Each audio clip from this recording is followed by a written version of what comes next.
Well, hello everyone and welcome again to Painless Universal Conversation with myself, Anne Walsh.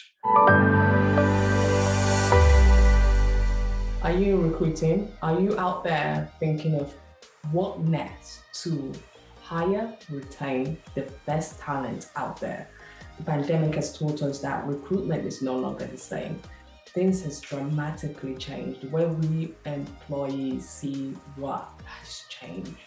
So what can we do? What can employers do to retain and keep the best talent out there? Not an easy one, but my guest today will be telling you about the tricks. Laura Wavy, she's the founder and managing director of Do, and has an extensive background in organization culture, recruitment, people, HR strategy for growth-focused businesses. In 2014, she established her company, launching the business first in the United States, then quickly followed with the company in the United Kingdom. In addition to the leading vision and growth strategy of her company and delivering strategic insight for deal clients, Laura also holds a number of complex external positions with other high-growth businesses, steering groups, and board, giving her well-grounded views of the people's challenges and their solution needed for their growth to be successful. I'm truly honored she's taken the time out of her busy schedule to speak to us today.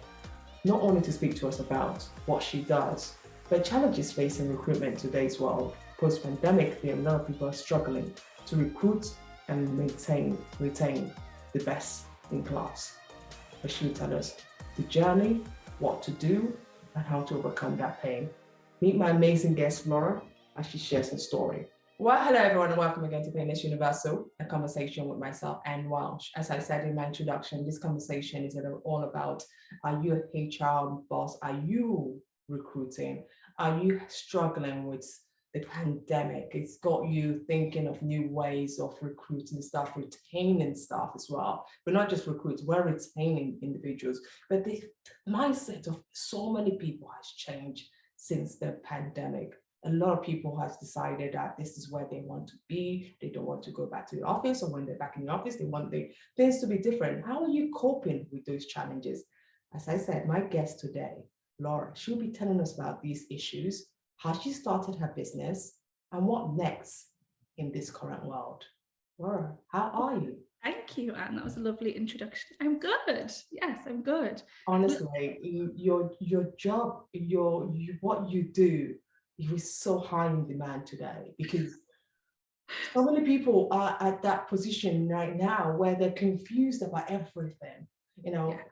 What I love about you when I read your bio, you have this extensive background in organization culture.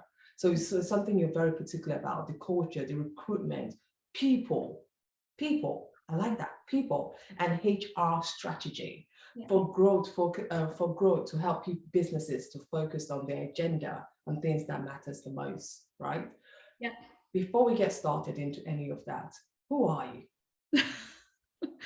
So I was born and bred in Newcastle. I spent actually a proportion of my career in the US, and I think it was kind of that transition almost made me realize that people and culture challenges are the same regardless of where you are. There might be slight nuances, but every growing business is having the same issues. So that time in the US really helped me build that, and then moved back to the Northeast. Could never really truly leave it. And then I'm here juggling two businesses, and lots of clients and lots of busyness and personal life and all of that. Before you got started into this human resource business, what was your background like? Because one thing I know about human resource business is very personal. There's an emotional aspect of it because you're dealing very much with people and their feeling, and you have to take account of what their surroundings is all about. I remember at Lehman Brothers, I was always with my HR team because I had, anytime I had my chronic illness pain, it was them I had to resort to and they helped me get through it or help me manage the situation. Yeah. What was your background like that led you on this passionate route? So a bit of a I guess, a family story, but then also my personal career. So my dad actually had a career in organisational development. So he sort of used to talk about that and did a lot of training work and a lot of sort of organisational restructure work. So it had always been something that I knew about, I suppose, and thought might be interesting. I then went and worked, my career mainly was in recruitment, but actually from an agency standpoint. And I think it gave me sort of a different view, because we had lots of clients saying, yes, I struggle to recruit. Yes, I struggle to attract people. But actually the recruitment agency model, if I dare say so, is a little bit broken in that it fills a temporary hole, but it doesn't actually do anything holistic to stop that hole from appearing again, give any type of advice from a cultural standpoint. And quite honestly, it's just unsustainable when you're growing a business to pay often what we saw is like 6-figure amounts on an annual basis to just place staff that often didn't end up being actually the right culture fit. So I saw a bit of a gap that, that was my background, but I knew that there's this big recruitment need, but there was something more than that. Yeah, absolutely. I like that you said about the gap and how people are there placed in it for a certain period, but there's not that overview of what this person is going to do, what more, what next, and how actually not just fill in a position, but how this person could continuously add value to whatever you're doing. When did you decide that it was time that you start your own company? Because you founded your company in 2014. Yeah. Which is really an amazing time, I think, that you started this thing, and you started a business with the goal of providing talent acquisition, development, and growth solution. Tell me a little bit about your company and why you started this. So it was actually when I was living in the US, and I think it came from that realization of, these clients and these companies are having exactly the same issues as the ones that we're having when I was working in the UK. And again, was hearing the same thing. This recruitment agency model just doesn't help us solve what's our true challenge. We're almost like treating a symptom as opposed to treating the underlying cause. So it was sort of just a culmination, I suppose, of continuously hearing the same message. And moving to the US and starting a business, to be totally honest, for somebody else. And it was kind of like, why am I doing this for someone else? Why am I not just doing this myself? So that really, I think it was a bit of a mix of the opportunity at the time, but also just that buildup of, I am hearing the same message. There is obviously something in this. When you started a business, Lauren, it's never easy starting a business. I mean, it's nice working for someone because you just do what you're told. You don't need to worry about all the other things, 20,000 things that goes with a business. I started my business and I never thought there was all these other things. There's the legal, there's accounting, there's the staff issues, there's just you name it. Tell me your challenges with your business and how you got that going.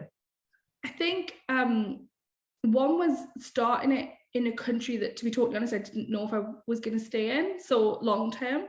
So it was obviously that piece of like, how do I navigate setting up a business that still has some longevity if I decide that I don't want to be here 100% of the time?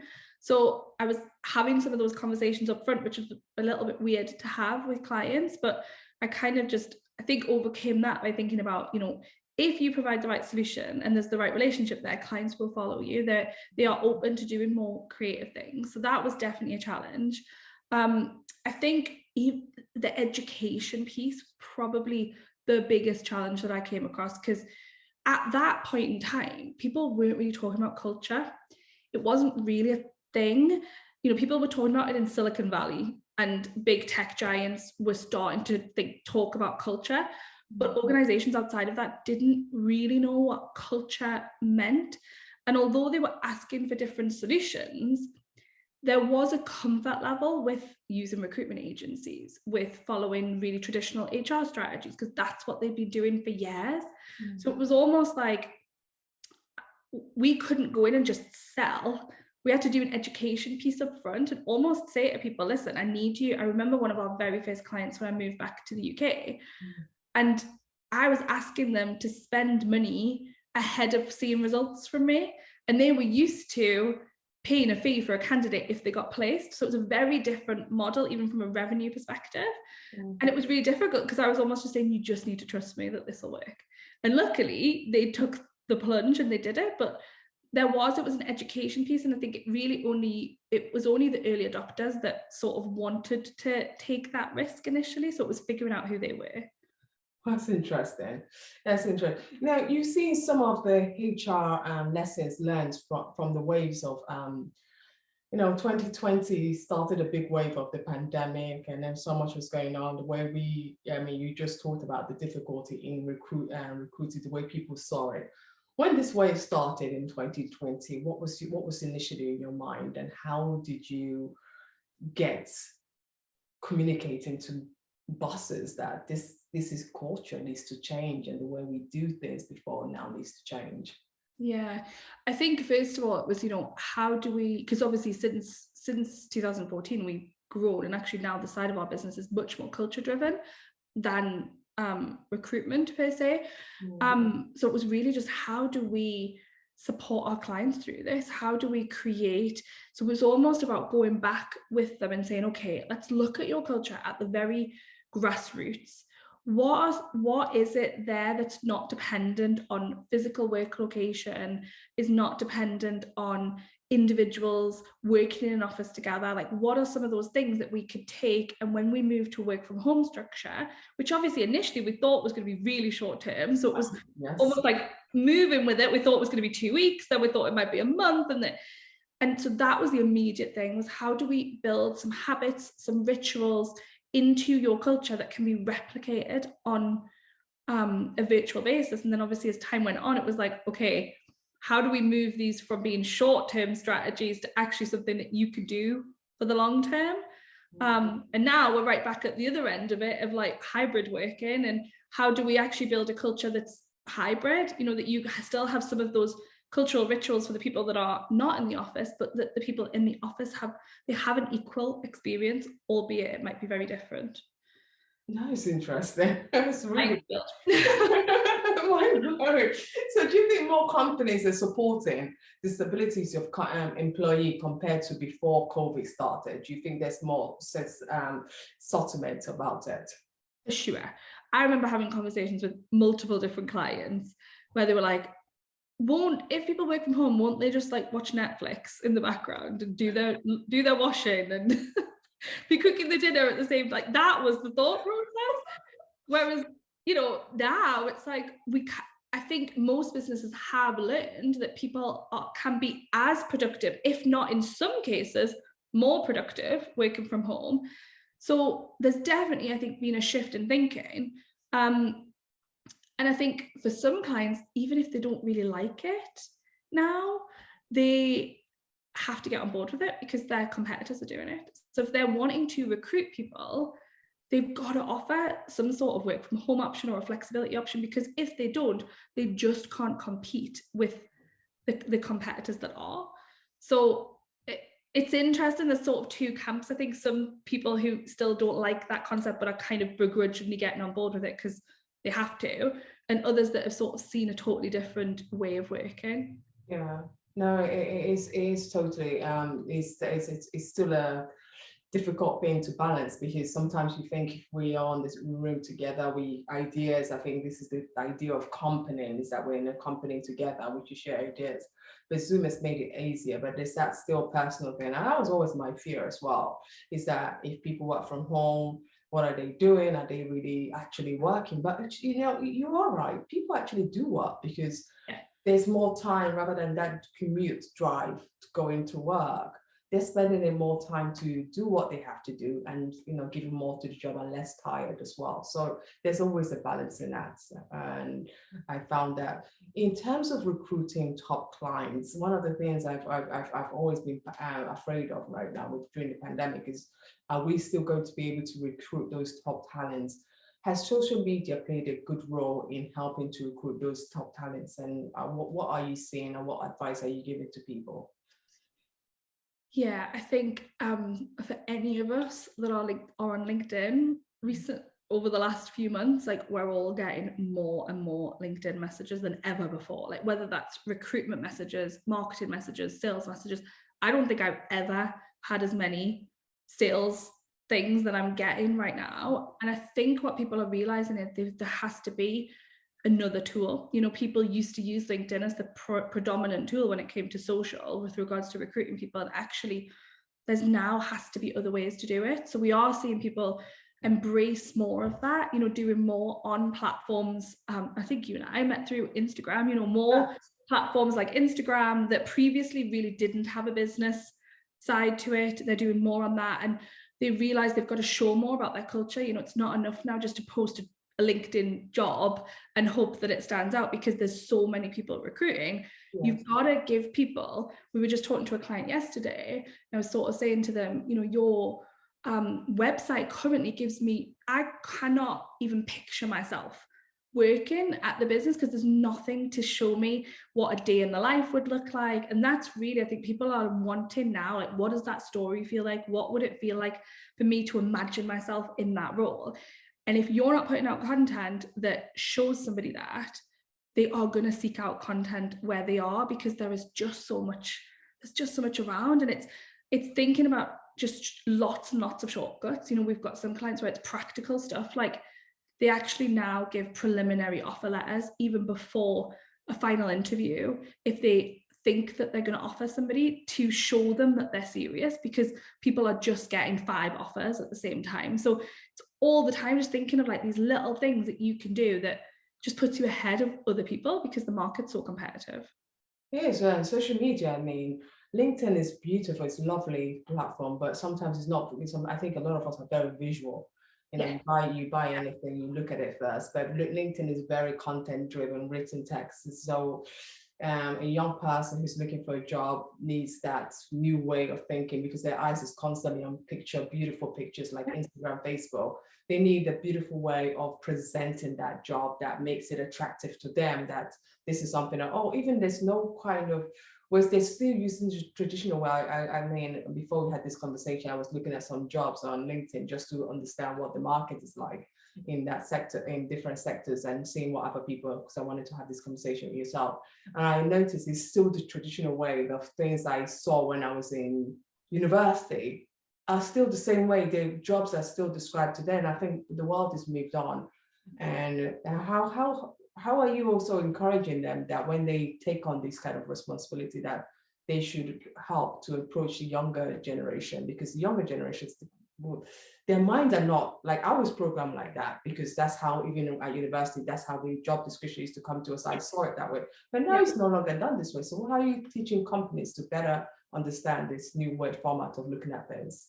I think, you know, a big piece of our business is behavior, and understanding how people, what people's motivations and behaviors are at their core. So we always start with having our clients think about the dominant behaviors and motivations of whoever they want to attract. So let's think about that first. Let's create almost that persona in our mind, and then let's figure out what they need to be convinced of something, as opposed to I think the more traditional approaches.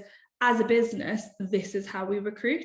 Yes. Well, actually, if you're recruiting lots of different types of people, you might hit on it sometimes. So it's things like, you know, we do quite a lot of work in the tech space. So it's things like, instead of asking someone to submit a CV or go through an application process, could you hold a competition where you get people to submit game ideas or artwork or something like that? Or if you're doing something in, we've got another client where they actually did a tech challenge and they invited everybody into a challenge and there was a prize. And so it's thinking about stuff, and that was because that was their persona. They knew that the people they were trying to attract did things like that in their off time, in their social life. They were involved in stuff, so it was the sort of thing they'd be interested in.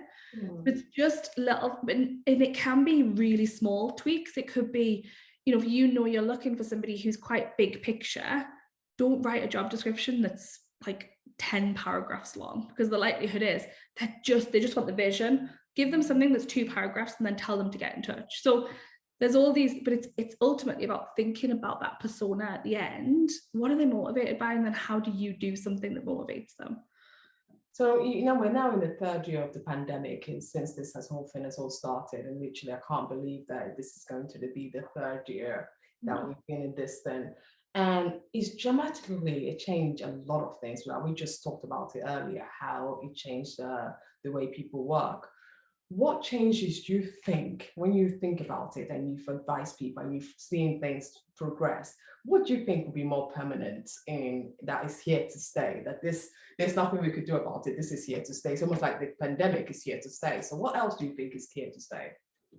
I think people now, and it's tricky, but people now expect more from their employers. I think when we were at home and during the pandemic, so many people were having mental health challenges. They were having tricky situations where they had kids at home. And I think employers, for the most part, had to be empathetic towards that. But what it inadvertently did is it potentially created more personal relationships than ever existed before. Yeah. And people don't want to go back to that. People are now prioritizing things like work-life balance. The amount of people that I talk to that say, I just don't want to do a commute anymore because actually I like being at home and spending a couple of hours with my kids before they go to bed. I never used to do that before. Or people who are even down to stuff that feels indirectly related, but people are more interested in what are their employers' political beliefs? What are they doing for society? Like that altruistic piece. Again, I think the pandemic tuned a lot of people into world issues. And now, and again, I think it's a generational thing as well with the younger generations. That's definitely what they're interested in. But there is now this whole expectation on employers that we want to feel like you're enhancing my life, not just my life at work. Yeah. Oh gosh, I didn't think about this. This is okay, Laura. I think this is why you were so good. You were fantastic. You thought about things that if you asked me that question, I would not even know where to start. And it's phenomenal. It actually is true. A lot of people has found the pandemic has brought them to this place where they thought, what am I doing? What is my purpose? People are asking that question. What is my P? What is my purpose? What is my why? Why am I getting up so early to do what? To get to an employee who's so rude, doesn't even like me anyway. I'm just going to have a miserable day. So we started questioning things. And also values. What is the value of the workplace? How can I be working for someone who really hates my country? Someone who really hates my opinion? So there's that question. And then people say, why? Why do I do it? Absolutely that, because I think what the pandemic did, it gave us a moment of reflection. Yes. It took us off the hamster wheel of just all the craziness of going through life on autopilot, and it actually really made us question, why are we doing that? Absolutely right about what you say about the purpose and the why. And I think it raised issues that were issues before, like for example, obviously the other side of what we do outside of Duo is the women in leadership stuff. And for example, women at board level has gone backwards since the pandemic because a lot of women, unfortunately, were the ones that came and had to do all of the homeschooling and all of that, and now are going back into work and feel like they've lost a couple of years. So again, there are some issues that have perpetuated because of the pandemic that are also rising to the surface a little bit more. That's true. What are some of the biggest HR trends to watch this year? I think, it's been something on the radar for so long, but the whole HRIS piece around how do we automate more of this? How do we make things more efficient? How do we get more data? Really, I think is what's driving that now is, again, employees want to be heard. I think I was reading something the other day, and we definitely saw this with our clients. Businesses surveyed their employees more during the pandemic than they ever had before, because they wanted to know insight into things like work from home, how are you feeling? And there's now this piece of like, people have got used to that. They want to be able to feedback consistently. So anything to do with data is definitely up there. We're definitely seeing lots more clients embrace things like engagement systems, any way that they can gather more information and more data. The diversity and inclusion agenda is bigger now than ever. And I think it's got to a point where, and I don't know if it's because of the pandemic, I think there was other things that were running alongside, but it's no longer enough to just get by and tackle an issue if an issue arises. It's now about how are you being proactive with this? How are you educating your team? How are you proactively showing, we're doing lots and lots of unconscious bias work at the moment with people that maybe before had never thought about that, or they never thought that they were unconsciously biased. So it's now about how do you actually show what your diversity and inclusion efforts are, and how are you supporting people in your business. And then I still think that that whole life piece we talked about before, it's like, how are you creating experiences in your business? So instead of we're seeing lots of people look at untraditional benefits. So instead of the traditional pension and X amount of days holidays, people are wanting, how do you actually help their experience with their families? So where businesses were doing socials that just included the employees, they're now including family. And there's that whole piece with actually, how do we just make life better in general? Yeah, I love that. Yeah, it's really amazing how the world has just shifted so much, and this year will be even more. There'll be more spotlight to put on and share the light. You're a busy woman, Lauren. You run this business. You're still running one in America. You're still doing so much. How do you balance life? Because that's the key question for any person like yourself. How do you balance that? I didn't used to be very good at it, and I definitely wouldn't say I'm an expert in it now, but I think for me, what I realized was that the balance was less about the hours that I worked and more about my mind space when I was doing different things. So finding the ability to still have balance if it's been a particularly heavy week. So when I'm doing each piece, I just stay present in it. So if I'm with my family, even if it's for less time that week because of work commitments, I'm present in that moment versus thinking about, that email that I need to respond to, or I need to do that. And vice versa with work, saying, there'll be some weeks where, like last week, I had some international meetings. So I was in meetings until 10 o'clock at night, but I took the morning off. And again, it was about not feeling guilty for doing that. And when I took the morning off, I was really present in that. So I think I've learned that for me, balance is more about mindset and actually presence in the moments as opposed to the time that I have in different areas. As someone who's built a successful business, obviously you've definitely seen failures along the way, which has caused you pain. How have you dealt with those failures? Just learning from them, I like seeing them as, and I think sometimes we put this like glossy veneer on failures, but actually, they're learning lessons. It doesn't mean they don't hurt along the way. It doesn't mean that it doesn't bruise your ego a little bit, but I definitely learned, I think you can't have an ego when you're in a business. And you don't realize that, I think, until you get into business, because if you lead a business with ego first, you will never really recognize your successes. You need to be able to admit when you fail. You need to be able to ask for help. You need to be able to surround yourself with people that are way cleverer and way smarter than you in certain different things that you do. So yeah, removal of the ego piece and just seeing failures as lessons, but recognizing it doesn't mean that they have to not hurt at the time. Yes, true. Yeah. Your business, you started and you said your business has got busier, especially during this pandemic. More and more, people reaching out to you to ask you for help here and there and do more work. When you look at it, that means this is also to scaling up. How would you achieve scaling up, especially with what you're doing now, because the business is growing so rapidly? What would you want next for your business?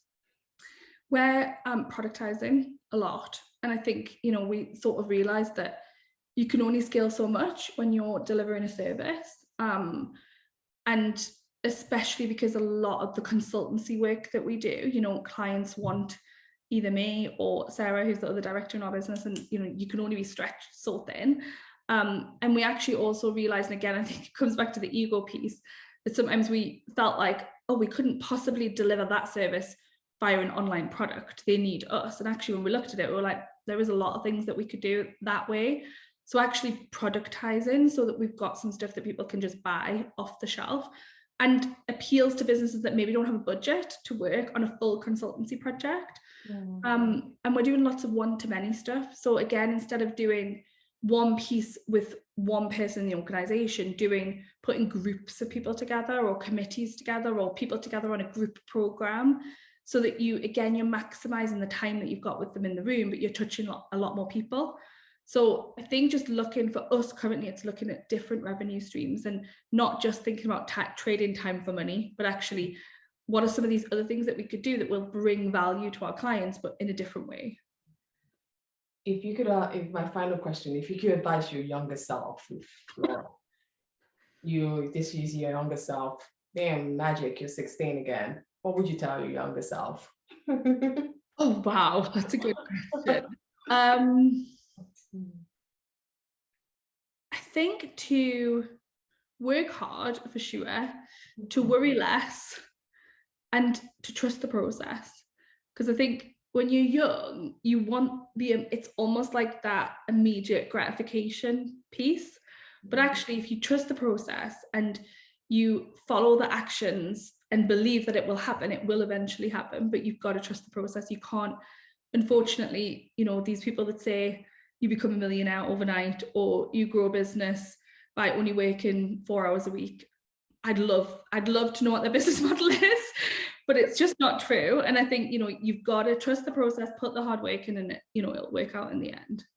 Laura, I'm truly honored to spend this time with you. I learned so much about the spotlight of what's going on in the world today, especially after the pandemic. So many people wondering with themselves, what next? How do I get the right people? How do I retain the right people? I think anyone who's questioning that should just reaching hand to yourself, because I mean, you definitely have the answer, and I'm really applaud you for everything you're doing. And thank you so much for this time. Thank you for having me. I loved it. I loved it a lot, and thank you so much.